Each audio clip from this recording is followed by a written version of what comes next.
Hi mga kalapatids! Hi mga person! Welcome to my Loop, PJ Loop.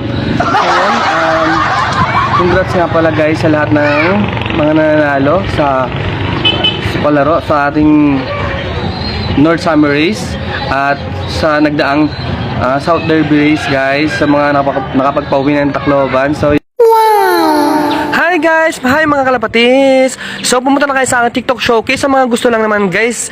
And yon, meron tayong sales and yeah, low price but good quality and free shipping na siya guys. So yung pinili ko na mga may promo talaga guys. At yon, pumunta na kayo sa aking TikTok showcase kung gusto nyo umorder mga kalapatis. Sa mga naghahanap naman dyan ng training box, so pumunta na kayo sa aking TikTok showcase, Prince Donis Jr. guys. So low price lang siya but good quality. So na-try ko na yan guys kasi naka-order na ako last.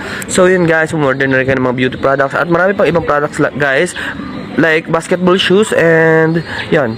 So guys, pumunta na kayo sa aking TikTok showcase and pumili na kayo ng mga gusto nyong bilhin.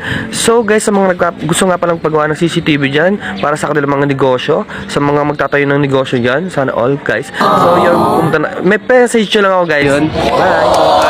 So hindi na ako si Aya sa Tacloban yung last.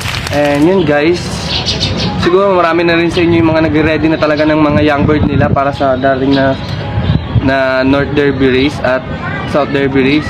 So yun guys, speaking of young bird, so meron tayo ngayon dito na tawag dito na loop visitor. Yan, ito siya guys. Yan. So mga kalapatis, baka meron sa inyo dyan nawawala ng young bird. Ewan ko young bird siya guys, so ito. Pero I think young bird siya. Saka yung ano niya guys, yung eyes niya parang nag-ano, tawag dito,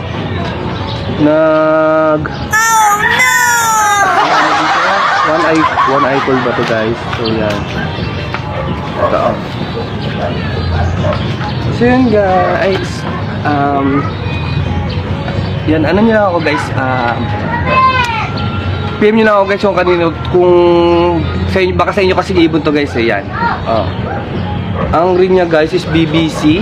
So yan, 2025 BBC Cavite NDR. So yun guys, i-comment niya lang yung ring number niya or yan, message nyo na ako guys para solid ko na sa inyo itong ibon. So kasi alam naman natin guys, mahirap din talaga magpaano ng mga young birds. So simula sa pag-breed and sa paglaki nila guys, tapos yun mawawala sila guys. So